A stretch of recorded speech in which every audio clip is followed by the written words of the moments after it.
നമസ്കാരം. ഇറാൻ വിഷയത്തിൽ അമേരിക്കയുടെ ഇപ്പോഴത്തെ നിലപാട് കൊടുങ്കാറ്റിന് മുമ്പുള്ള ശാന്തത എന്നാണ് മാധ്യമങ്ങൾ വിശേഷിപ്പിക്കുന്നത്. ട്രംപിൻ്റെ ചൈന സന്ദർശനം ഈ ഇറാൻ യുദ്ധവുമായി ബന്ധപ്പെട്ട് വളരെ നിർണായകമായ ഒരു കാൽവെപ്പായിരുന്നു. വാസ്തവത്തിൽ ട്രംപിൻ്റെ ഈ സന്ദർശനത്തിൻ്റെ അടിസ്ഥാന ഉദ്ദേശം ഇറാൻ യുദ്ധത്തിൽ, ഇറാനും അമേരിക്കയും തമ്മിലുള്ള യുദ്ധത്തിൽ ചൈനയുടെ നിലപാടുകൾ തിരിച്ചറിയാൻ സാധിക്കുക എന്നുള്ളതാണ് എന്നാണ് ഇപ്പോൾ മാധ്യമങ്ങൾ വിലയിരുത്തുന്നത്. ഒറ്റ നോട്ടത്തിൽ തീർത്തും ഫ്രൂട്ട്ലെസ്സായ, ഒരു ഫലവും ഉണ്ടാക്കാത്ത ഒരു സന്ദർശനമാണ് ട്രംപിൻ്റെ ചൈനീസ് സന്ദർശനം. ട്രംപ് പല അവകാശവാദങ്ങളും ചൈനയിൽ നിന്ന് ഉന്നയിച്ചുവെങ്കിലും, ചൈനയെ കുറേയൊക്കെ പുകഴ്ത്തി സംസാരിച്ചുവെങ്കിലും, നിലപാടുകളിൽ ചൈനയും അമേരിക്കയും കൂടുതൽ കടുപ്പം കാണിക്കുന്നതായാണ് ഈ സന്ദർശനം വെളിവാക്കിയത്. ചൈനയെ സംബന്ധിച്ച് അവരുടെ പ്രാഥമികമായ താല്പര്യം തായ്വാൻ വിഷയമായിരുന്നു. അമേരിക്കയെ സംബന്ധിച്ച് അവരുടെ പ്രാഥമികമായ താല്പര്യം ഇറാൻ വിഷയമായിരുന്നു. അപ്പോൾ അമേരിക്കയുടെ മുൻപിലുള്ള ചോദ്യം ഇറാൻ വിഷയത്തിൽ തായ്വാൻ വിഷയത്തിൽ കോംപ്രമൈസ് ചെയ്തുകൊണ്ട് ചൈനയിൽ നിന്ന് ഇറാൻ വിഷയത്തിൽ അഡ്വാൻറ്റേജസ് വാങ്ങിയെടുക്കണമോ എന്നുള്ളതായിരുന്നു. അതിനെ സംബന്ധിച്ച് അമേരിക്കൻ പ്രസിഡന്റ് പറഞ്ഞത്, I'm not asking for any favours because when ask for favours you have to do favours in return. അപ്പം ചൈനയിൽ നിന്ന് പ്രത്യേകിച്ചും ഒരു തരത്തിലുള്ള ഫേവറും ഞാൻ ചോദിക്കാൻ ഉദ്ദേശിച്ചിരുന്നുമില്ല. കാരണം നമ്മൾ അവരിൽ നിന്ന് ഒരു ഫേവർ വാങ്ങുമ്പം സ്വാഭാവികമായിട്ടും തിരിച്ച് അവർ നമ്മളോട് ഫേവേഴ്സ് ചോദിക്കും. അപ്പം ഇതിന് ഇടയിലുള്ളത് തായ്വാനും ഇറാനുമാണ്. ചൈനയെ സംബന്ധിച്ച് തായ്വാൻ എന്നുള്ളതൊരു വലിയ മോഹമാണ്.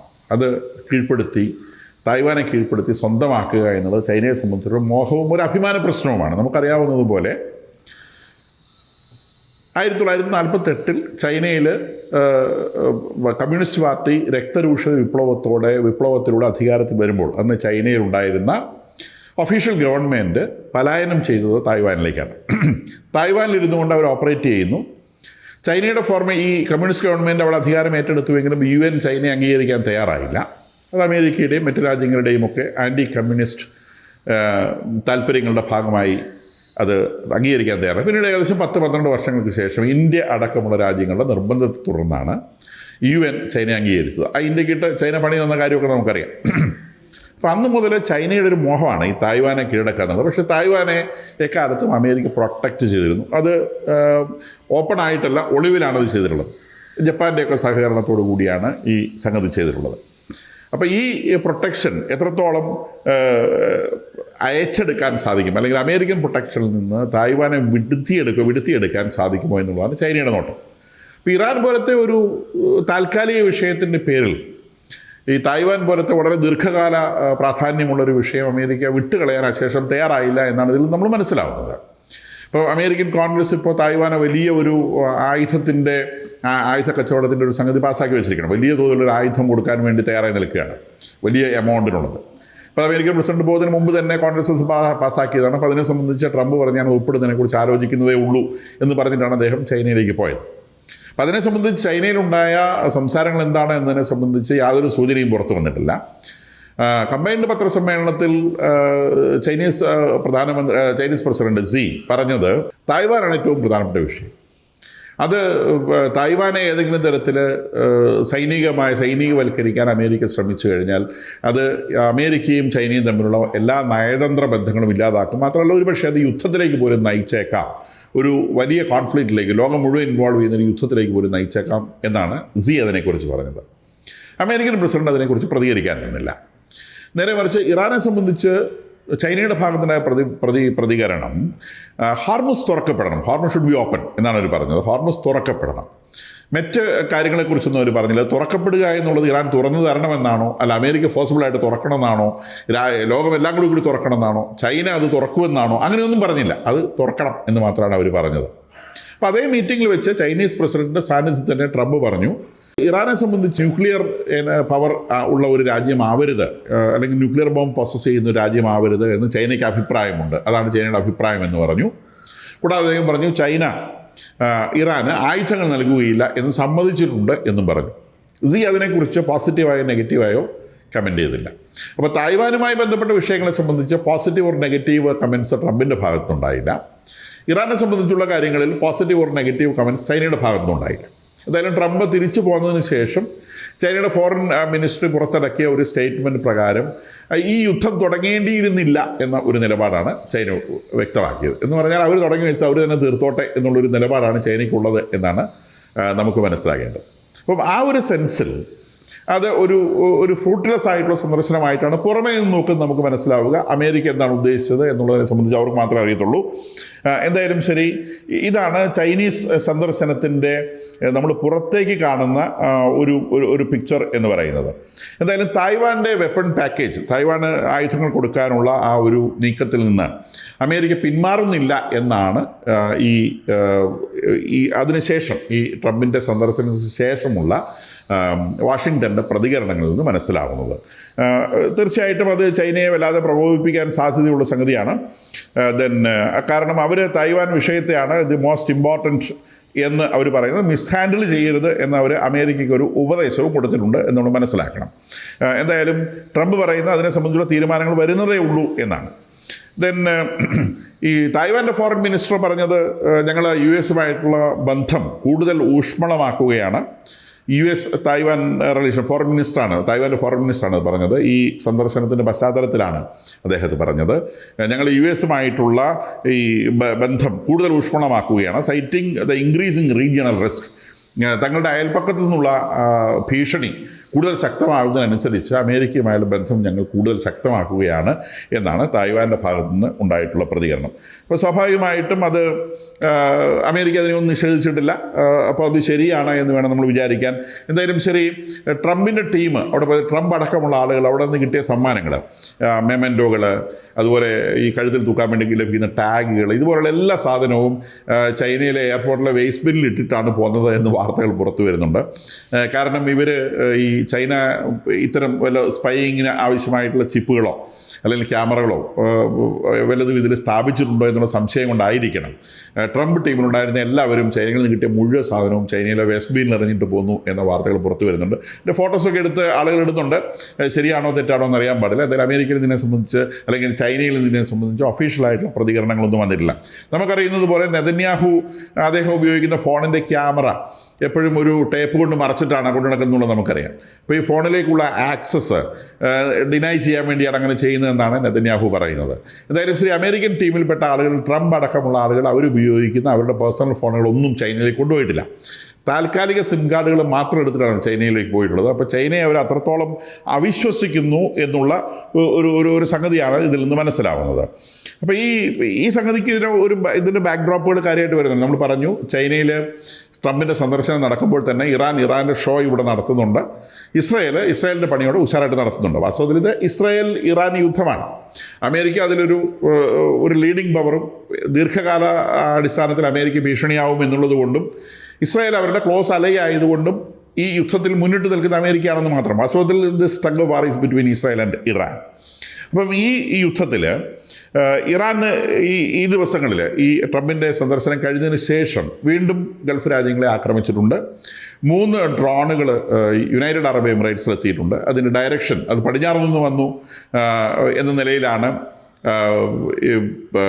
UAE പറയുന്നത്. പടിഞ്ഞാറ് എന്ന് പറയുമ്പോൾ ഇറാഖിൽ നിന്ന് വന്നതാണ് സാധ്യത. ഇറാൻ എന്ന് പറയുന്നത് കിഴക്കുള്ള രാജ്യമാണ്. അപ്പോൾ അത് പടിഞ്ഞാറ് നിന്നാണ് വന്നതെന്നാണ് അവർ പറയുന്നത്. അതിൻ്റെ ലൊക്കേഷൻ അവർ കൃത്യമായിട്ട് അസസ് ചെയ്യാൻ പോകുന്നതേ ഉള്ളൂ. സൗദി അറേബ്യയിൽ 3 ഡ്രോൺസ് എത്തിയിട്ടുണ്ട്. ആ 3 ഡ്രോണുകളും ഇറാഖിൽ നിന്നാണ് വന്നതെന്ന് അവർ പറയുന്നു. അപ്പോൾ ഇറാഖിൽ വളരെ ആക്റ്റീവായിട്ട് ഇറാൻ്റെ പ്രോക്സികളുണ്ട്. അപ്പം ഇറാൻ്റെ പ്രോക്സികൾ അയച്ചതാവാനാണ് സാധ്യത. എന്തായാലും ശരി, ഈ ഡ്രോണുകളൊക്കെ നിർവീര്യമാക്കിയെങ്കിലും UAE-യിലേക്ക് അയച്ച ഒരു ഡ്രോൺ അവരുടെ ഏക ന്യൂക്ലിയർ പ്ലാന്റ് ആയിട്ടുള്ള ബെരാഖ ന്യൂക്ലിയർ പ്ലാന്റിൻ്റെ സമീപത്ത് വന്ന് വീഴുകയും അവിടെ തീപിടുത്തുണ്ടാവുകയും ചെയ്തിട്ടുണ്ട്. അത് അവർ കെടുത്തിയിട്ടുണ്ട്. അപ്പോൾ ഈ ബെരാഖ ന്യൂക്ലിയർ പ്ലാന്റ് എന്ന് പറയുന്നത് this is the first nuclear power station the Arabian peninsula. Arab രാജ്യങ്ങൾ ആകെ ഒരെണ്ണേ ഉള്ളൂ ഇത്. ഇറാൻ എന്ന് പറയുന്നത് നമ്മൾ അറബ് രാജ്യങ്ങളെന്ന് കാറ്റഗറൈസ് ചെയ്യാറില്ലെന്ന് മനസ്സിലാക്കണം. അത് പേർഷ്യ, അത് വേറെ രാജ്യമാണ്. അറബ് രാജ്യങ്ങളെന്ന് പറയുമ്പോൾ നമ്മൾ Saudi Arabia, United Arab Emirates, Kuwait, ഇങ്ങനെ കിടക്കുന്ന സാധനം. അതിനകത്ത് ആകെയുള്ള ഒരേ ഒരു ന്യൂക്ലിയർ പ്ലാന്റാണ് ഈ ബറാക്ക് ന്യൂക്ലിയർ പ്ലാന്റ് എന്ന് പറയുന്നത്. United Arab എമിറേറ്റ്സിലാണ്. 2009 അതിൻ്റെ കൺസ്ട്രക്ഷൻ ആരംഭിക്കുന്നത്. അത് സൗത്ത് കൊറിയയുമായിട്ടുള്ള ഒരു സഹകരണത്തിലാണ് യുണൈറ്റഡ് അറബ് എമിറേറ്റ്സിൽ പവർ ജനറേഷന് വേണ്ടിയുള്ള ഈ പ്ലാന്റിൻ്റെ പണി തുടങ്ങിയിട്ടുള്ളത്. അത് 20 ബില്യൺ ആണ്, നോട്ട് മില്യൺ, ബില്യൺ ഡോളറിൻ്റെ പ്രോജക്റ്റാണ്. 4 റിയാക്ടറുകളാണ് അതിലുള്ളത്. ആ 4 റിയാക്ടറുകളുടെ പണി 2025 അത് കംപ്ലീറ്റ് ചെയ്തിട്ടുള്ളത്. അതിൻ്റെ പണി കംപ്ലീറ്റ് ചെയ്തതിന് മുമ്പ് 2024 യുണൈറ്റഡ് അറബ് എമിറേറ്റ്സ് ഇന്ത്യയുമായിട്ട് ഒരു മെമ്മോറണ്ടം ഓഫ് അണ്ടർസ്റ്റാൻഡിങ് ഈ ന്യൂക്ലിയർ പവർ സ്റ്റേഷൻ്റെ കാര്യത്തിൽ അതിൻ്റെ മെയിൻ്റെനൻസും അതിൻ്റെ റണ്ണിങ്ങുമായി ബന്ധപ്പെട്ട് ഇന്ത്യയും ന്യൂക്ലിയർ പവറിൻ്റെ കാര്യത്തിൽ എക്സ്പെർട്ടാണ്, ഒരു മെമ്മോറണ്ടം ഓഫ് അണ്ടർസ്റ്റാൻഡിങ് ഉണ്ടാക്കിയിട്ടുണ്ട്. അപ്പോൾ സൗത്ത് കൊറിയയുടെയും ഇന്ത്യയുടെയും സഹകരണത്തോടു കൂടിയാണ് യുണൈറ്റഡ് അറബ് എമിറേറ്റ്സ് ഈ ന്യൂക്ലിയർ പവർ സ്റ്റേഷൻ ഓപ്പറേറ്റ് ചെയ്യുന്നത് എന്ന് മനസ്സിലാക്കണം. ആ പവർ സ്റ്റേഷനിലാണ് ഈ ഡ്രോൺ കൊണ്ടുള്ള അറ്റാക്ക് നടന്നിട്ടുള്ളത്. ഈ ദിവസങ്ങളിൽ ഇന്നലെ വന്ന ഒരു വാർത്തയാണ്, ഞങ്ങൾ ഈ ഹോർമുസ് കടലിടുക്ക് മാനേജ് ചെയ്യാൻ വേണ്ടി ഒരു പ്രൊഫഷണൽ മെക്കാനിസം ഞങ്ങൾ ഏർപ്പെടുത്തിയിട്ടുണ്ട്. അത് Ibrahim Azizi, chairman of the Iranian parliament national സെക്യൂരിറ്റിയാണ് ഈ പ്രസ്താവന നടത്തിയിട്ടുള്ളത്. അതനുസരിച്ച് അവരുടെ ഈ ഇറാനോട് ചേർന്നുള്ള തീരത്തുകൂടി മാത്രമേ കപ്പലുകൾ ഹോർമുസ് കടലിലേക്ക് ക്രോസ് ചെയ്യാൻ പാടുള്ളൂ. അത് ഓൺലി കൊമേഴ്ഷ്യൽ വെസൽസ് മാത്രം, ഒരു തരത്തിലുള്ള നേവൽ വെസൽസിനെയും അതിലൂടെ കടത്തിവിടില്ല എന്ന് മാത്രമല്ല, parties cooperating with Iran will be benefiting from it എന്ന് പറഞ്ഞാൽ ഇറാനുമായി സഹകരിക്കുന്നവർ മാത്രം അതിൽ പോയാൽ മതി, അല്ലാത്ത ആരും അതിൽ പോവുകയും വേണ്ട. മാത്രമല്ല അവരിൽ നിന്നൊരു നെസസറി ഫീസ് ഞങ്ങൾ ഈടാക്കും, ഒരു ഫീസ് ഞങ്ങൾ വാങ്ങിക്കും എന്നുള്ളതാണ് അതിനെ സംബന്ധിച്ച് വന്നൊരു കാര്യം. കൂടാതെ അവരൊരു പുതിയ ഭീഷണി കൂടെ മുഴക്കിയിരിക്കുകയാണ്. നമുക്കറിയാവുന്ന പോലെ ഈ പേർഷ്യൻ ഗൾഫിലൂടെ ആണ് ഈ കേബിളുകൾ, ഇൻ്റർനെറ്റിൻ്റെ കേബിൾസ് മുഴുവൻ കടന്നു പോകുന്നത് പേർഷ്യൻ ഗൾഫിൻ്റെ അടിയിലൂടെയാണ്, വെള്ളത്തിലൂടെയാണ്. അപ്പോൾ ഈ കേബിൾസ് റൺ ചെയ്യുന്ന പ്രധാനപ്പെട്ട കമ്പനികളായിട്ടുള്ള ഗൂഗിൾ, ആമസോൺ, മെറ്റ മുതലായ കമ്പനികളോട് ഒരു വലിയ ഫീസ് ഞങ്ങൾക്ക് നൽകണം എന്ന് ഇറാൻ ആവശ്യപ്പെട്ടിരിക്കുകയാണ്. റെഗുലറായിട്ട് മന്ത്ലി ടേംസിൽ ഞങ്ങൾക്കൊരു വലിയ ഫീസ് തരണം. ആ ഫീസ് തന്നില്ല എന്നുണ്ടെങ്കിൽ നിങ്ങളുടെ ഈ കേബിൾസൊക്കെ ഞങ്ങൾ നശിപ്പിച്ച് കളയും. പിന്നീട് ഇങ്ങോട്ട് ഇൻ്റർനെറ്റ് ഫെസിലിറ്റീസ് ഒന്നും ഉണ്ടാവുകയില്ല. ഇൻ്റർനെറ്റ് ഫെസിലിറ്റി ഉണ്ടാവുകയല്ല ഇല്ല എന്നുള്ളത് പേർഷ്യൻ രാജ്യങ്ങൾക്കുള്ള ഭീഷണിയാണ്. ഇറാൻ ഒരുപക്ഷെ കൂടുതൽ ഡിപ്പെൻഡ് ചെയ്യുന്നത് ചൈനീസ് കേബിളുകളെ ആയിരിക്കണം. എന്തായാലും ശരി, ഈ ഇൻ്റർനെറ്റ് കേബിളുകൾ അവർ തകർത്ത് കളയും എന്നാണ് ഇറാൻ പറഞ്ഞിട്ടുള്ളത്. കൂടാതെ ഒരു IRGCയുടെ ടോപ്പ് ഒഫീഷ്യലായിട്ടുള്ള മൊഹസൻ റസായി പറഞ്ഞത്, we advise the US military to end the siege before the Sea of Oman becomes your graveyard. അതായത് ഈ US ഇപ്പോഴും അവിടെ സീജ് തുടരുന്നുണ്ട്. ഇറാനിൽ നിന്ന് പുറത്തേക്കോ അകത്തേക്കോ കപ്പലുകൾ പോകാൻ US അനുവദിക്കുന്നില്ല, അവർ ആ സീജ് തുടരുന്നുണ്ട്. അപ്പോൾ ആ സീജ് ഉടൻ അവസാനിപ്പിച്ചില്ലെങ്കിൽ ഗൾഫ് ഓഫ് ഒമാൻ നിങ്ങളുടെ ഗ്രേവിയാർഡ് ആവും. അതായത് ഗൾഫ് ഓഫ് ഒമാനിൽ നിന്നിട്ടാണ് അമേരിക്കൻ നേവി ഇത് ഓപ്പറേറ്റ് ചെയ്യുന്നത്. അപ്പോൾ ഗൾഫ് ഓഫ് ഒമാനിൽ നിങ്ങളുടെ സർവ്വ കപ്പലുകളെ മുക്കി ഞങ്ങൾ കടലിൻ്റെ അടിയിൽ എത്തിക്കും എന്നൊരു ഭീഷണിയും അവരുടെ ഭാഗത്ത് നിന്നുണ്ടായിട്ടുണ്ട്. അപ്പോൾ അതിനിടയിലൂടെ അവർ സിവിലിയൻസിനെ, ഇറാനിലെ സിവിലിയൻസിന് മിലിറ്ററി ട്രെയിനിങ്, ഡിഫൻസ് ട്രെയിനിങ് കൊടുക്കുന്നുണ്ട്. അവരുടെ IRGCയുടെ അവകാശവാദ പ്രകാരം മൊത്തം 9.5 കോടി വരുന്ന ജനസംഖ്യയിൽ 3 കോടി ജനം IRGCയുടെ പിന്നിൽ അണിനിരന്നിട്ടുണ്ട് എന്നാണ് IRGC അവകാശപ്പെടുന്നത്. ആ IRGCയുടെ പിന്നിൽ അണിനിരന്നിട്ടുള്ള ജനത്തിന്, അത് സ്ത്രീ പുരുഷ വ്യത്യാസമില്ലാതെ എല്ലാവർക്കും ഡിഫൻസ് ട്രെയിനിങ് കൊടുത്തുകൊണ്ടിരിക്കുകയാണ് എന്നും അവർ അവകാശപ്പെടുന്നുണ്ട്. പറഞ്ഞൊക്കെ ഇട്ടിട്ട് എങ്ങനെയാണ് ഡിഫൻസ് ട്രെയിനിങ് എടുക്കുക എന്നുള്ളത് അറിയില്ല. എന്തായാലും അവരെ ഒരു യുദ്ധത്തിന് 100% തയ്യാറെടുത്ത് നിൽക്കുകയാണ് എന്നാണ് അവരുടെ ഈ തരത്തിലുള്ള അവകാശവാദങ്ങളിൽ നിന്നും ഇത്തരം ഭീഷണികളിൽ നിന്നും മനസ്സിലാവുന്നത്. ഒരുപക്ഷെ ചൈന അതിൻ്റെ പുറകിൽ ഉണ്ടാവാനുള്ള നല്ല സാധ്യതയുണ്ട്. ഈ തായ്വാൻ വിഷയത്തിൽ ചൈന വിചാരിച്ചതുപോലെ ഒരു പ്രതികരണം അമേരിക്കയിൽ നിന്നുണ്ടാവാത്തതിൻ്റെ അടിസ്ഥാനത്തിൽ തങ്ങളാണ് ഇറാനെ നേരത്തെ മുതലേ വാലെത്തി കൊടുത്തു വിടുന്നത് ചൈന തന്നെയാണ്. അത് കുറച്ചും കൂടി ശക്തമായിട്ട് ചൈന കുറച്ചും കൂടി വെളിച്ചത്തേക്ക് വന്നുകൊണ്ട് അത് ചെയ്യുന്നുണ്ടാവും എന്ന് വേണം വിചാരിക്കാൻ. അമേരിക്ക, ട്രംപ് സാധാരണ പോലെയുള്ള ഒരു വലിയ ഭീഷണികളിലേക്കൊന്നും കടക്കാതെ അദ്ദേഹം വളരെ സൈലൻ്റായിട്ട് ഈ ദിവസങ്ങൾ അദ്ദേഹത്തിൻ്റെ ഭാഗയിൽ നിന്ന് വന്നത്, ഇനി ഒരു ആക്രമണം ഉണ്ടായാൽ there won't be anything left of them. ഇനി ഒരു ആക്രമണം ഉണ്ടായാൽ അവരുടെ ഒന്നും ബാക്കി ഉണ്ടാവില്ല, അവരുടെ രാജ്യത്തൊന്നും ബാക്കി ഉണ്ടാവില്ല. നേരത്തെ ഒരു സ്റ്റോണേജ് എന്നൊക്കെ പറഞ്ഞ പ്രതികരണങ്ങൾ നടത്തിയിരുന്നു. കൂടാതെ ഇപ്പോൾ അദ്ദേഹത്തിൻ്റെ വീഡിയോ സർട്ടിട്ട് അതിൽ അദ്ദേഹം പറയുന്നത്, എല്ലാവരും ധീരന്മാരാണ്, അവരും ധീരന്മാരാണ്, പക്ഷേ ധീരത മാത്രം പോരല്ലോ ജയിക്കാൻ. അമേരിക്ക പോലത്തെ ഒരു വലിയ മിലിറ്ററിയോട് പിടിച്ചു നിൽക്കാനുള്ള യാതൊരു ശേഷിയും ഇറാനില്ല. കൃത്യമായിട്ട് അവൻ്റെ നെറ്റിയിൽ വെടിവെക്കാൻ ശേഷിയുള്ള ഒരാൾ തോക്കും ചൂണ്ടി നിൽക്കുമ്പോൾ ധീരത പ്രകടിപ്പിക്കാൻ ഇറങ്ങുന്നത് ബുദ്ധിയാണോ എന്നുള്ളത് 2 വട്ടം ആലോചിക്കേണ്ട സംഗതിയാണ് എന്നാണ് ട്രംപ് പറയുന്നത്. അതായത് ഇറാനെ കൃത്യമായിട്ട് തകർക്കാൻ ഞങ്ങൾക്ക് സാധിക്കും, അതിൻ്റെ മുൻപിൽ വന്ന് നിന്ന് മസിൽ പിടിച്ച് കാണിക്കുന്നത് വണ്ടിമറിയും തവള ചെയ്യുന്ന പണിയാണ്. ആ പണിക്ക് നിന്ന് കഴിഞ്ഞാൽ വണ്ടിമറിയും തവളയുടെ മുഖത്ത് ടയർ കയറും, പൊട്ടിത്തെറിക്കേ ഉള്ളൂ എന്നാണ് അദ്ദേഹം സൗമ്യമായിട്ട് പറഞ്ഞ കാര്യം, അത് വലിയ ഒച്ചയെടുത്തുള്ള അദ്ദേഹം പറയുന്നത്, വളരെ സൗമ്യമായിട്ടാണ് പത്രക്കാരോട് അദ്ദേഹം പറയുന്നത്. അപ്പോൾ ഇനിയൊരു ആക്രമണം ഉണ്ടായാൽ അത് വളരെ വലിയ രീതിയിൽ ഉണ്ടാവും എന്നാണ് അദ്ദേഹം പറയുന്നത്. ട്രംപ് ഇന്നലെ നെതന്യാഹുവുമായി ദീർഘനേരം ഫോണിൽ സംസാരിച്ചിട്ടുണ്ട്. അപ്പോൾ അവർ തമ്മിൽ സംസാരിച്ചത് എന്താണെന്ന് അറിയില്ല. പത്രക്കാർ അവരുടെ ഊഹമായിട്ട് പറയുന്നതും ട്രംപിൻ്റെ ഓഫീസിലും ചോർന്ന് കിട്ടിയെന്ന് പറയുന്ന വാർത്തകളായിട്ട് പറയുന്നതും പ്രധാനമായിട്ടും അവർ അസസ് ചെയ്തത് ചൈനയുടെ ഈ യുദ്ധത്തിലെ ഇൻവോൾവ്മെൻ്റാണ്. ഇത് നേരത്തെ മുതലേ ഈ യുദ്ധത്തിൽ ചൈന ഇൻവോൾവ് ചെയ്യുന്ന കാര്യം അവർക്കറിയാം. അപ്പോൾ അതിൻ്റെ ഒരു കൃത്യമായൊരു അസസ്മെൻറ്റ് കിട്ടാൻ വേണ്ടി ചൈനീസ് ഫീഡ്ബാക്കിന് വേണ്ടിയായിരിക്കണം ഒരുപക്ഷെ ട്രംപ് ഈ ചൈന വിസിറ്റ് ചെയ്തത് എന്ന് വേണം മനസ്സിലാക്കാൻ. അപ്പോൾ ചൈന വിസിറ്റ് ചെയ്തതിൻ്റെ പശ്ചാത്തലത്തിൽ പുതിയ ഇൻഫർമേഷനുകളോട് കൂടി ചേർത്തുകൊണ്ടുള്ള ചൈനീസ് ഇൻവോൾവ്മെൻറ്റിനെ പറ്റിയുള്ള ഒരു ഡിസ്കഷനാണ് പ്രധാനമായിട്ടും നെതന്യാഹുവും ട്രംപും തമ്മിൽ നടത്തിയത് എന്നാണ് വാർത്തകൾ ചോർന്നു കിട്ടുന്നത്. 2, ഇറാനിലെ അടുത്ത ആക്രമണം ഏത് തരത്തിലായിരിക്കണം എന്ന രീതിയിലുള്ളൊരു പ്ലാനിങ്ങും ഇതിനകത്ത് നടന്നിട്ടുണ്ട് എന്ന് വേണം വിചാരിക്കാൻ. നാളെ മെയ് 19 അമേരിക്കൻ സെക്യൂരിറ്റി അഡ്വൈസേഴ്സിൻ്റെ ഒരു മീറ്റിംഗ് വിളിച്ചിട്ടുണ്ട്. സാധാരണഗതിയിൽ യുദ്ധ സാഹചര്യങ്ങളിൽ മാത്രം വിളിക്കുന്ന ഒരു മീറ്റിംഗാണിത്. സിംഗിൾ റൂം മീറ്റിംഗ് എന്ന് പറയുക, റൂമിൻ്റെ ഉള്ളിൽ അടച്ചിട്ടാണ് ഇത്തരം വിഷയങ്ങൾ ചർച്ച ചെയ്യുക. ഒരു തരത്തിലും പുറം ലോകത്തിന് അതിനെ സംബന്ധിച്ചൊരു സൂചനയും ലഭിക്കുകയില്ല. അത് ഇറാൻ ഉടൻ ആക്രമിക്കപ്പെടും എന്ന രീതിയിലുള്ള ഒരു സൂചനയാണ് ഇത് നൽകുന്നത്. ഇസ്രായേൽ വളരെ മാസീവായിട്ട് ലെബനോണിൽ അറ്റാക്ക് ചെയ്യുന്നുണ്ട്. കൂടാതെ ഇസ് അൽ ദിൻ അൽ ഹദ്ദാദ് എന്ന് പറയുന്ന ഹമാസിൻ്റെ ഇപ്പോഴത്തെ ലീഡർ, അത് മുഹമ്മദ് സിൻവാർ, ഈ സിൻവാർ സഹോദരന്മാർക്ക് ശേഷം ഹമാസിൻ്റെ ചീഫായിട്ട് ചാർജ് ഏറ്റെടുത്ത ആളെ വെള്ളിയാഴ്ച ഒരു പ്രിസിഷൻ സ്ട്രൈക്ക് വഴി ഇസ്രായേലെ കൊന്നിട്ടുണ്ട്.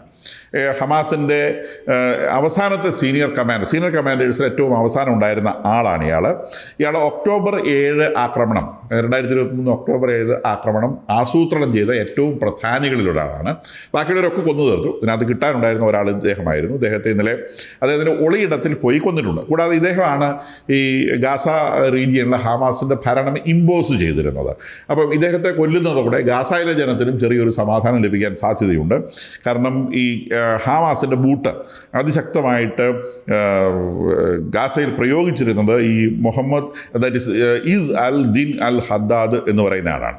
അപ്പം ഈ ഹമാസിൻ്റെ ഇപ്പോഴത്തെ ടോപ്പ് മിലിറ്ററി അവർ ചോപ്പ് ചെയ്ത് കളഞ്ഞു എന്ന് വേണം നമ്മൾ വിചാരിക്കാൻ. കൂടാതെ വെസ്റ്റ് ബാങ്കിലും അവർ എല്ലാ തരത്തിലുള്ള ഭീകരപ്രവർത്തനങ്ങളെയും അതിശക്തമായി അടിച്ചമർത്തുന്നുണ്ട്. ലെബനോണിൽ ആക്രമണം അതിശക്തമായി തുടരുകയാണ്. രണ്ടാമത്തെ വെടിനിർത്തൽ കരാറ് 4 ദിവസം മുൻപ് അമേരിക്കയിൽ ഒപ്പിട്ടുവെങ്കിലും ഹിസ്ബുള്ള കേന്ദ്രങ്ങളെ ആക്രമിക്കുന്നതിൽ നിന്ന് ഇസ്രായേൽ യാതൊരു തരത്തിലും പിന്തിരിഞ്ഞിട്ടില്ല. അവർ അതിശക്തമായ ആക്രമണം തുടരുകയാണ്. അതിനിടയിലൂടെ ഈ സീസ്ഫയർ സമയത്തൊക്കെ തന്നെയും ഇസ്രായേൽ ഇറാനിലെ പല സ്ഥലങ്ങളിലും ആക്രമണം നടത്തിയതായി വാർത്തകൾ ചോർന്നു വരുന്നുണ്ട്. ഇതിനെ സംബന്ധിച്ച് ഇസ്രായേലോ ഇറാനോ പ്രതികരിച്ചിട്ടില്ല. ഒന്നാമത് ഇറാനിൽ നിന്ന് ആർക്കും ന്യൂസ് കളക്ട് ചെയ്യാനാവില്ല. അപ്പോൾ ഇറാനിലെ ഏതെങ്കിലും സ്ഥലത്തൊക്കെ ആക്രമിക്കപ്പെട്ടിട്ടുണ്ടെങ്കിൽ അത് ആരും അറിയാൻ പോകുന്നില്ല. ഇസ്രായേലിനെ സംബന്ധിച്ച് ഇസ്രായേൽ ആക്രമിച്ച കാര്യം പുറത്ത് പറയാൻ പോകുന്നില്ല. ഇറാനെ സംബന്ധിച്ച് കിട്ടിയ അടിയുടെ കാര്യം അവർ മിണ്ടാനും പോകുന്നില്ല. അപ്പോൾ അതുകൊണ്ട് ഇത് പുറത്തറിയുന്നില്ല. ഇപ്പോൾ 1 മാസത്തോളം ഇനിയിപ്പോൾ ഒരു യുദ്ധം നടക്കുകയാണെങ്കിൽ വലിയ താമസിയാതെ ഈ അടുത്ത സ്ട്രൈക്ക് ഉണ്ടാവും എന്നാണ് വാർ അനലിസ്റ്റുകൾ പറയുന്നത്. വളരെ ഭീകരമായിട്ടൊരു യുദ്ധമായിരിക്കും എന്ന് എല്ലാവരും യൂണിഫോമായിട്ട് സമ്മതിക്കുന്നു. കഴിഞ്ഞ യുദ്ധം പോലെ ആയിരിക്കില്ല. അപ്പം അങ്ങനെ ഒരു യുദ്ധം വന്നാലും നമുക്കറിയാവുന്നതുപോലെ ഇപ്പോൾ ഈ സീസ്ഫയറിൻ്റെ സമയത്ത് ഇറാനെ സംബന്ധിച്ച് ഒന്നും കൂടെ ഒരുങ്ങാനുള്ള അവസരം കിട്ടിയിട്ടുണ്ട്. അവരെന്തെങ്കിലുമൊക്കെ സാധനം കുഴിച്ചെടുത്തിട്ടുണ്ടായിരുന്നെങ്കിൽ അതൊക്കെ ഏകദേശം പുറത്തെത്തിക്കാൻ അവർ കഴിഞ്ഞിട്ടുണ്ട്. അപ്പോൾ അതുകൊണ്ട് ഇനിയൊരു യുദ്ധം ഉണ്ടായാലും നിശ്ചയമായിട്ടും അത് ഹോർമസ് കടലെടുത്ത് പൂർണ്ണമായും അടച്ചിടുന്ന ഒരു സാഹചര്യത്തിലേക്ക് എത്തും. കൂടാതെ റെഡ് സീയിൽ ഹൂത്തികൾ ആക്രമണം നടത്തും. അതോടെ റെഡ് സീയിലൂടെയുള്ള ഓയിൽ മൂവ്മെൻറ്റും വല്ലാതെ തടസ്സപ്പെടും. കൂടാതെ ഇറാൻ്റെ പ്രോക്സികളായിട്ടുള്ളത് സിറിയയിലും ഇറാഖിലുമുണ്ട്. അവരെ ഇസ്രായേലിനെ ആക്രമിക്കാനുള്ള സാധ്യതയുണ്ട്. ഹെസ്ബുള്ളയുടെ കയ്യിൽ എന്തെങ്കിലും ബാക്കിയുണ്ടെങ്കിൽ അവരത് വെച്ച് ഇസ്രായേലിനെ ആക്രമിക്കും. ഇത് മുൻകൂട്ടി കണ്ടുകൊണ്ടാണ് ഈ രണ്ടാമത്തെ ആക്രമണത്തിന് മുൻപ് ഹിസ്ബുള്ളയെ ഏകദേശം പൂർണ്ണമായും ന്യൂട്രലൈസ് ചെയ്യണം എന്ന നിർബന്ധം കൊണ്ടാണ് ഇസ്രായേൽ അതികഠിനമായിട്ട് ലെബനോണിൽ ആക്രമണങ്ങൾ അഴിച്ചുവിടുന്നത്. ഇപ്പോൾ ഈ രണ്ടാമതൊരു യുദ്ധം ഉണ്ടാവും എന്നുള്ളത് ഇസ്രായേലിനെ സംബന്ധിച്ച് വളരെ നിശ്ചയമുള്ള കാര്യമായിരുന്നു. ഒരുപക്ഷെ US അറിയാമായിരിക്കാം, ഇത് അവരുടെ വാർ പ്ലാനിങ്ങിൻ്റെ ഭാഗമായിരിക്കാം. ഒരുപക്ഷെ ചൈനീസ് ഇൻവോൾവ്മെൻറ്റ് എത്രയുണ്ട് എന്നതിനെയൊക്കെ സംബന്ധിച്ച് ഒരു അസസ്മെൻറ്റിന് വേണ്ടിയായിരിക്കാം ഒരു സീസ് ഫയർ അവർ ഏർപ്പെടുത്തിയത്. അപ്പോൾ അടുത്ത സ്റ്റേജ് ഓഫ് ആക്ഷൻ, കാരണം ഇത് വളരെ പറന്നു വരും. ഇറാൻ സർവ്വശക്തിയും എടുത്ത് ഗൾഫ് രാജ്യങ്ങളെ ആക്രമിക്കും. ഇറാൻ്റെ ബോക്സുകളൊക്കെ, കാരണം ദിസ് ഇസ് അൻ എൻഡ് വാർ. ഈ വാറിലൊരു തീരുമാനമില്ലാതെ നിൽക്കില്ല. അപ്പോൾ അതുകൊണ്ട് തന്നെ അതൊരു ജീവൻ മരണ പോരാട്ടമാണ്. അപ്പോൾ ഇറാൻ്റെ പ്രോക്സികളും ഇറാനും നിശ്ചയമായിട്ടും അവരുടെ മുഴുവൻ ശക്തിയും എടുത്ത് അവർക്ക് ആക്രമിക്കാവുന്ന സ്ഥലങ്ങളിലെ ഇസ്രായേലിനെയും മിഡിൽ ഈസ്റ്റിനെയും ഒക്കെ അവർ ആക്രമിക്കും എന്നുള്ളത് 100% ഉറപ്പാണ്. അപ്പോൾ ഒരു ഇലോങ്ങേറ്റഡ് വാറിലേക്കാണോ അമേരിക്ക നിൽക്കുന്നത്, അതോ വളരെ പ്രിസൈസ് ആയിട്ടുള്ള എന്തെങ്കിലും തരത്തിലുള്ള അതികഠിനമായ ആക്രമണം അവരുടെ ഭാഗത്തുണ്ടാവാൻ സാധ്യതയുണ്ടോ എന്നുള്ളതാണ് ഇന്ന് വാർ അനലിസ്റ്റുകളെ പ്രധാനമായിട്ടും ചിന്തിക്കാൻ പ്രേരിപ്പിക്കുന്ന വിഷയം. കാരണം ട്രംപ് ഈ ദിവസങ്ങളിൽ ട്രംപിൻ്റെ റിയാക്ഷൻസ് വളരെ ലിമിറ്റഡാണ്. അദ്ദേഹം നേരത്തെ പറഞ്ഞതുപോലെ തല്ലും കൊല്ലും ഇടിക്കും സ്റ്റോണേജിലേക്ക് വിടും അങ്ങനത്തെ കാര്യങ്ങളൊന്നും പറയുന്നില്ല. ഇറാനിലൊന്നും ബാക്കി ഉണ്ടാവുകയില്ല എന്ന കാര്യം മാത്രം വളരെ മൈൽഡായിട്ട് അദ്ദേഹം പറയുന്നുണ്ട്. എത്രയും പെട്ടെന്ന് നിങ്ങൾക്ക് വേണമെങ്കിൽ ഒരു പാക്റ്റിൽ എത്തിക്കൊള്ളൂ എന്ന് പറഞ്ഞുകൊണ്ടൊരു 5 പോയിൻ്റ് ഒരു പ്രോഗ്രാം 5 നിർദ്ദേശങ്ങൾ മാത്രമുള്ളൊരു സംഗതി അമേരിക്ക ഇറാന് മുമ്പിൽ വെച്ചിട്ടുണ്ട് എന്ന് പറയപ്പെടുന്നു. അതിനകത്ത് പ്രധാനമായിട്ടും ഉള്ളത് ഒന്ന്, അവർക്ക് വേണമെങ്കിൽ അവർക്ക് 11 ന്യൂക്ലിയർ സ്റ്റേഷൻസ് ആണുള്ളത്. അതിൽ 3 ആണ് ന്യൂക്ലിയർ എനർജി ഉണ്ടാക്കാൻ വേണ്ടി അല്ലെങ്കിൽ എൻറിച്ച്മെൻറ്റിന് വേണ്ടി ഉപയോഗിക്കുന്ന നഡാൻസ്, ഇസ്ഫഹാൻ, ഫർദോ എന്ന് പറയുന്ന സ്റ്റേഷൻസ് മാത്രമാണ്. ബാക്കിയുള്ളതൊക്കെ എനർജി പർപ്പസിനുള്ളതാണ്. അപ്പോൾ ഈ 3 ഒഴിച്ച് ബാക്കി 8 നിന്ന് ഒരു ന്യൂക്ലിയർ പവർ സ്റ്റേഷൻ വേണമെങ്കിൽ നിങ്ങൾ 20 ഇയേഴ്സിന് നിലനിർത്തിക്കൊള്ളൂ എന്നൊരു നിർദ്ദേശമാണ് അമേരിക്കയുടെ ഭാഗത്തുനിന്നുണ്ടാവുന്നത്. 2, നിങ്ങൾ ചോദിച്ചതുപോലെ ഈ പറയുന്ന എന്തെങ്കിലും തരത്തിലുള്ള കോമ്പൻസേഷൻ തരാനൊന്നും അമേരിക്ക ഒരു തരത്തിലും ഉദ്ദേശിക്കും, ഒരു പൈസ പോലും അതിനകത്ത് കിട്ടില്ല. 2, അവരുടെ ഫ്രീസ് ചെയ്ത ഫണ്ടുകൾ ഒന്നും തന്നെ ഇപ്പോൾ റിലീസ് ചെയ്യാൻ അമേരിക്ക ഉദ്ദേശിക്കുന്നില്ല. 3, അവരുടെ കയ്യിലുള്ള 450 കിലോയോളം എൻറിച്ച്ഡ് യുറേനിയം, അതിൻ്റെ എൻറിച്ച്മെൻറ്റ് പെർസെൻറ്റേജ് എത്രയാണെന്നുള്ള 5 മുതൽ 60% വരെ എൻറിച്ച്മെൻറ്റ് ഉണ്ടാവാൻ സാധ്യതയുണ്ട്. ആ എൻറിച്ച്ഡ് യുറേനിയം പൂർണ്ണമായും അമേരിക്കയ്ക്ക് കൈമാറണം. അപ്പം ഇത്രയും ഈ കാര്യങ്ങൾ ഉൾപ്പെടുത്തിക്കൊണ്ടുള്ള ഒരു 5 സംഗതിയാണ് ഇവരുടെ അടുത്ത് കൊടുത്തിട്ടുള്ളത്. അതിനെ സംബന്ധിച്ച് ഇറാനിൽ നിന്ന് ആദ്യം വന്ന റെസ്പോൺസ് ഇത് പഴയതുപോലെ തന്നെയാണ്, ഞങ്ങൾക്ക് സ്വീകാര്യമല്ല എന്ന നിലയിലാണ് പല ഭാഗത്തുനിന്ന് റെസ്പോൺസുകൾ വന്നിട്ടുള്ളത്. പാകിസ്ഥാൻ വിദേശകാര്യമന്ത്രി ഇന്ന് ടെഹ്റാനിലുണ്ട് ഈ വിഷയം ചർച്ച ചെയ്യാൻ വേണ്ടി. ഇതിനെ സംബന്ധിച്ചുള്ള തീരുമാനങ്ങൾ എന്താണ് വരുന്നത് എന്നറിയില്ല. എന്തായാലും വലിയ തോതിലുള്ള ഒരു വാർ പ്രിപ്പയർഡ്നെസ് അമേരിക്ക ചെയ്യുന്നുണ്ട് എന്നൊരു സൂചനയാണ് പുറത്ത് വരുന്ന ഒരു സംഗതി. ഈ ചൈനീസ് സന്ദർശനം നാളെ ഈ 19-ാം തീയതി Russian president that is Putin ചൈനയിൽ സന്ദർശിക്കുന്നുണ്ട്. അപ്പോൾ അവരൊക്കെ നിശ്ചയമായിട്ടും എന്താണ് സംഭവിക്കാൻ പോകുന്നത് എന്നതിനെ സംബന്ധിച്ചൊരു ധാരണ ഉണ്ടാവണം. അപ്പോൾ പുടിൻ്റെ സന്ദർശനം US സന്ദർശനം തൊട്ട് പുറകിലാണ് വരുന്നത്. സിയുടെ ചൈനീസ് പ്രസിഡൻറ്റിൻ്റെ അമേരിക്കൻ സന്ദർശനം ഡിക്ലെയർ ചെയ്തിട്ടില്ല, എന്നത്തേക്കാണെന്നുള്ള ഡേറ്റും കാര്യങ്ങളൊന്നും പറഞ്ഞിട്ടില്ല. അപ്പോൾ ഇത് ഏത് തരത്തിലായിരിക്കും ഇത് മുന്നോട്ട് പോവുക എന്നതിനെ സംബന്ധിച്ച് കൃത്യമായൊരു ധാരണകൾ കിട്ടുന്നില്ലെങ്കിലും ഈ നഡാൻസ്, ഇസ്ഫഹാൻ, ഫർദോ എന്ന് പറയുന്ന 3 ന്യൂക്ലിയർ പവർ സ്റ്റേഷൻസ്, ഇതിൽ ഏതോ ഒരു പവർ സ്റ്റേഷൻ ഫർദോയിലാവാം മോസ്റ്റ് പ്രോബബ്ലി, നഡാൻസിലായിരുന്നു എന്നാണ് ആദ്യം വിശ്വസിച്ചിരുന്നത്.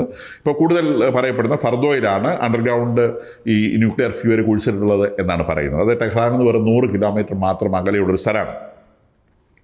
അവിടെ ഒരു വലിയ ന്യൂക്ലിയർ എക്സ്പ്ലോഷനുള്ള സാധ്യതകളാണ് എക്സ്പേർട്ടുകൾ സോർട്ട് ചെയ്യുന്നത്. ഒരു പക്ഷേ ഒരു ഇൻഡ്യൂസ്ഡ് എക്സ്പ്ലോഷൻ ആയിരിക്കാം എന്നാണ് അവർ പറയുന്നത്. എന്ന് പറഞ്ഞാൽ നാച്ചുറലായിട്ടുണ്ടാകുന്ന ഒരു എക്സ്പ്ലോഷൻ അല്ല, അതൊരു എക്സ്പ്ലോഷനാക്കി മാറ്റുന്ന ഒരു എക്സ്പ്ലോഷൻ സംഭവിച്ചേക്കാം. അങ്ങനെ ഒരു എക്സ്പ്ലോഷൻ ഉണ്ടാവുകയാണെങ്കിൽ it is A nuclear bomb explosion. അങ്ങനെ ഒരു എക്സ്പ്ലോഷൻ ഉണ്ടാവുകയാണെങ്കിൽ ഇറാൻ്റെ പ്രധാനപ്പെട്ട പട്ടണങ്ങളിലൊന്നും പിന്നെ മനുഷ്യവാസം സാധ്യമാവുകയില്ല. ഒരുപക്ഷെ ന്യൂക്ലിയർ റേഡിയേഷൻ, ന്യൂക്ലിയർ വിൻഡ് എന്ന് പറയുന്ന റേഡിയേഷൻ വിൻഡ് എന്ന് പറയുന്ന സംഗതി മിഡിൽ ഈസ്റ്റിനെ കൂടി ബാധിക്കാനുള്ള സാധ്യതയുണ്ട്. അപ്പോൾ ആ മിഡിൽ ഈസ്റ്റിനെ കൂടി ബാധിക്കാത്ത തരത്തിലുള്ള ഒരു കൺട്രോൾഡ് ന്യൂക്ലിയർ എക്സ്പ്ലോഷൻ, ഇറാൻ്റെ അതിർത്തികൾക്കുള്ളിൽ ഒതുക്കി നിൽക്കുന്ന ഒരു ന്യൂക്ലിയർ എക്സ്പ്ലോഷനുള്ള സാധ്യത തള്ളിക്കളയാനാവില്ല എന്നാണ് വാർ എക്സ്പേർട്ടുകൾ ഇതിനെ സംബന്ധിച്ച് പറയുന്നത്. കാരണം that Iran is inviting war.